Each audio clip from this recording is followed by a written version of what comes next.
I am thrilled to announce that I think I just stumbled across our new favorite kind of art shop, and they just so happen to be scattered all over the place. I'm talking about alternative art supply stores that are chock full of gently used arts and craft supplies. Okay, maybe this isn't your favorite type of store, but it sure is mine. And maybe after this video, you'll be convinced to hunt one down in your area and give it a visit. Before we dive in, I want to take you on a trip through memory lane, thrifting adventures, specifically on the hunt for vintage art supplies. This was one of the few things that brought me joy during the dreaded COVID times. Gloved and masked, of course.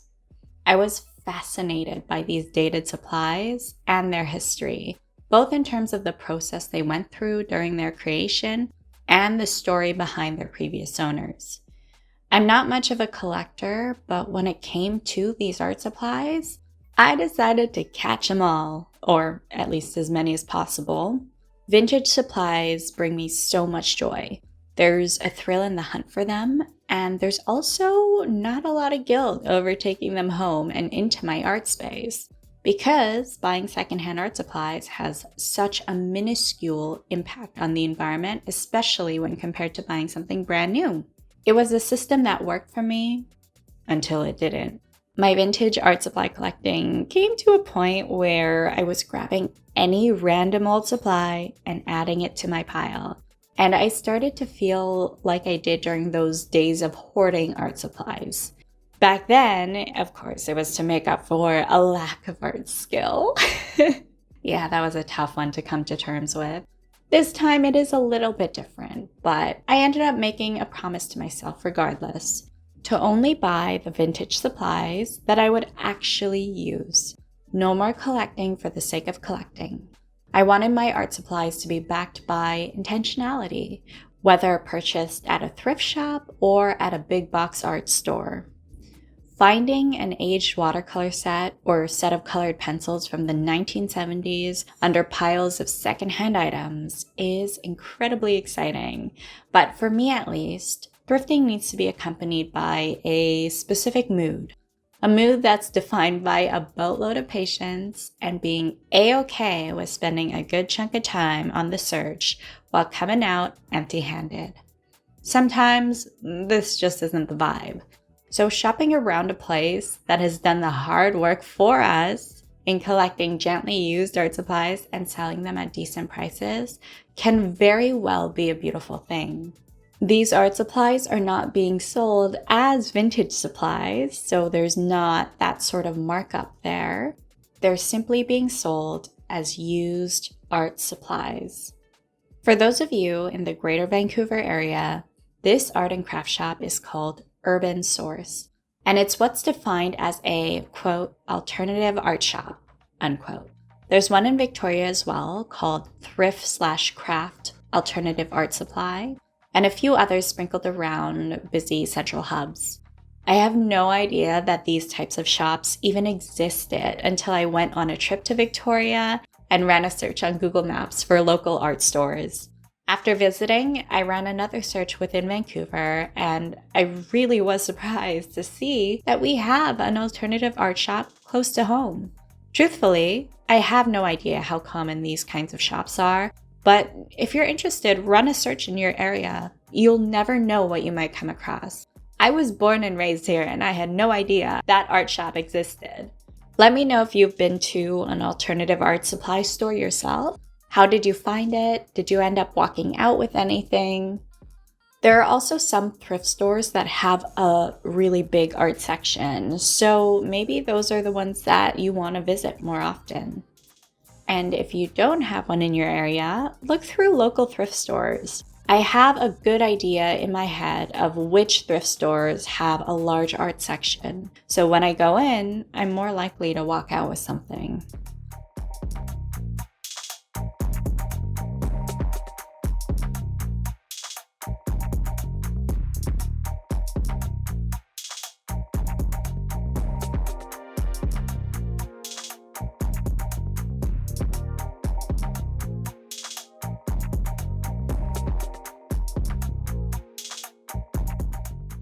The reason I enjoy thrifting, or shopping for secondhand things in general, is because I just love the idea of a circular economy. It gives me happy goosebumps just thinking about it. You no longer have a use for something, so you donate it or sell it to someone who actually has a vehicle to reach the proper target audience.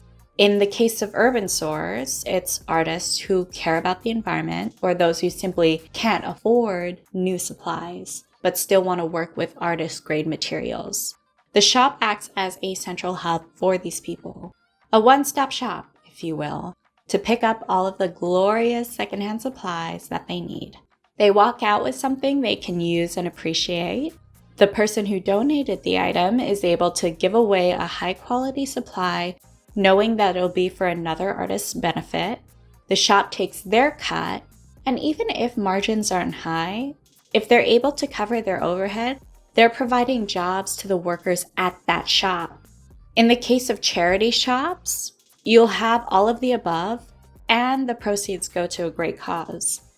Working within the confines of capitalism, you have to admit it really doesn't get much better than that. And even if you're just one person buying something from another person off of Facebook Marketplace, which I've actually done in regards to art supplies, I found a few cool vintage items, and I'll link those videos down below. You're still taking something off of someone's hands that they no longer need. They're able to recoup some of the cost. You're getting a great deal. Always negotiate.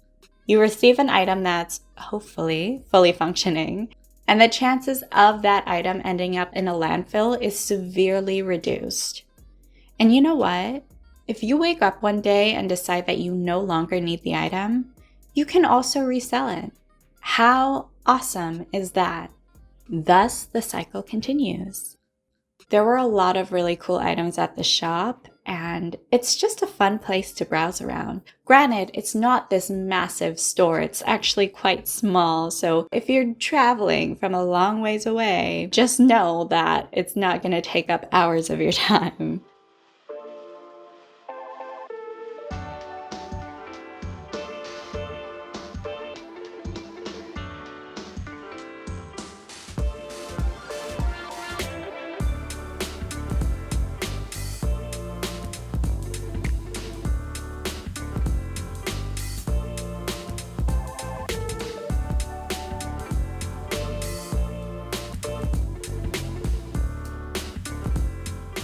The only thing I ended up getting, because I have so many supplies, I truly do not need more, is a DIY altoid watercolor palette. Paints were set in these magnetic pans, and you could choose any range of colors to assemble a palette of your own.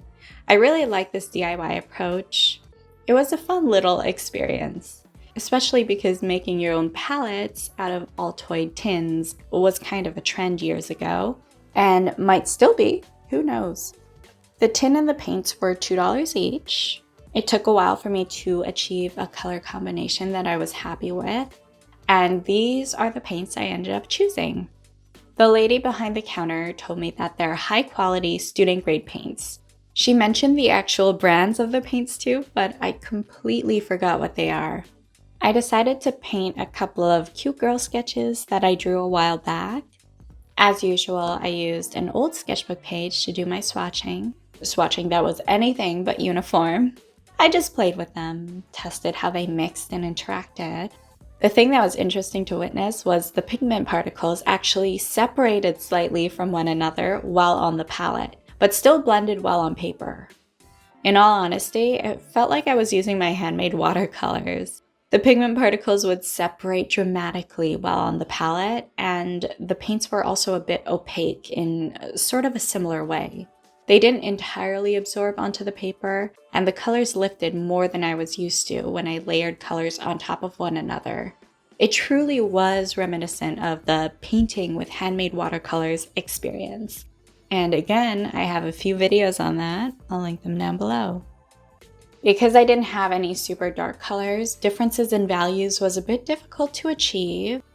Earlier in my beginner artist journey, I lined all of my work all the time with a bold fine liner. but slowly converted to solely relying on watercolors to achieve a more painterly look over the years. Granted, my work still looks pretty cartoony, but baby steps. These days, I rely on lining my work when I create something that's lacking in some way. I treat it as more of a shortcut or a last-ditched effort to save a piece. And this was sort of the case here. These two ladies just looked a bit too unfinished for my liking, and I think if I had a darker color to really push the values in a bolder direction, I probably wouldn't need to rely on lining. But since I decided to go this route, I chose to have fun with it. I wanted my line work to be a bit messy and edgy, just because the colors were so bright and fun.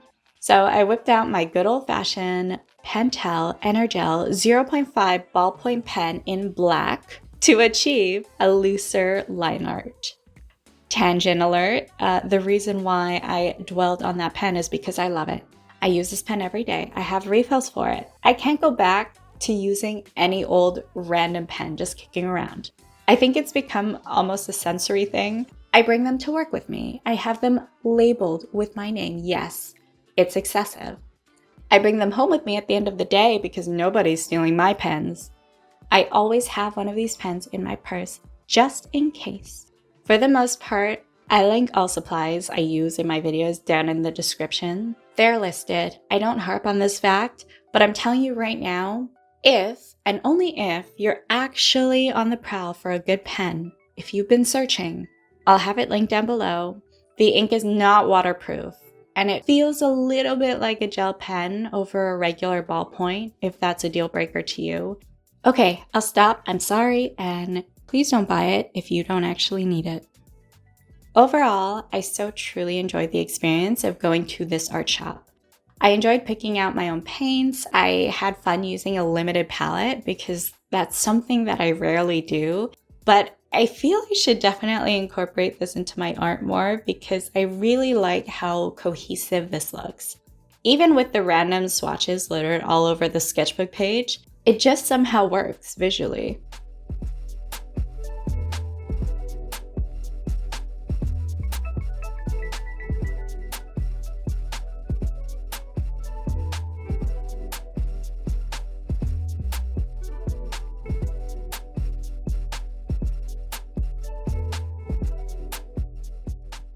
While there were moments of panic throughout these pieces, the ugly phase lasting uncomfortably long, especially pertaining to skin tones, I'm actually very happy with this page. And it was satisfying ending off by using the best pen in the world to loosely define shapes and shadows. Let me know what you think of the end result down below. Also, let me know your thoughts about alternative art supply shops, and also what's your experience with picking up secondhand art supplies in general? Is this something that you're open to if it's not something that you've considered before? As usual, like, subscribe, comment, hit that bell, or do none of those things and go on your merry way. Regardless, thank you so much for watching. If you enjoyed this video, check out my many thrifting for art supplies videos that I will link below. Until next time, stay creative. Peace. Also, P.S. I did end up finding a vintage watercolor palette. I have been on the hunt for this for years. I found one, no idea how old it is, definitely over 50 years old. I'm working on a video on it, so that'll be up. I don't know if it's next week or the week after, but soon. So if you're interested, subscribe. Okay, thank you again for watching. Bye.